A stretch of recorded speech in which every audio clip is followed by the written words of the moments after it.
அறநெறிநாதரை வணங்கணும் அப்படின்னு சொல்லிட்டு வணங்கிட்டு இருந்திருக்காரு. அப்போ வந்து நல்லா மாலை நேரம் முடிஞ்சு இருட்டுத நேரம் மாதிரி ஆயிருச்சான்.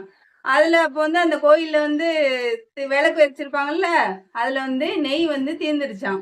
விளக்கு வந்து கொஞ்சம் மந்தமா எரிஞ்சிருக்கு. அதனால இவர் என்ன பண்ணியிருக்காருன்னா, பக்கத்துல போய் கொஞ்சம் நெய் வாங்கிட்டு வருவோம். ஏன்னா அவர் வீட்டுக்கு போயிட்டு வர முடியாது. வீடு வந்து ஏமப்பேரூர்லலாம் இருக்கு. அதனால எதுத்தாப்புல இருக்க வீட்டுல போய் கொஞ்சம் நெய் வேணும் அப்படின்னு கேட்டிருக்காரு. ஆனா அந்த வீடு ஒரு சமணர்களுடைய வீடாம்.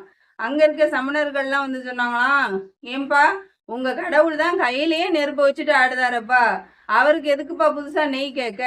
தண்ணி இருக்குல்ல தண்ணி, அந்த தண்ணி ஊத்தி விளக்கு எரிப்பா நல்லா எரியும் அப்படின்னு சமணர்கள் சொன்னாங்களாம்.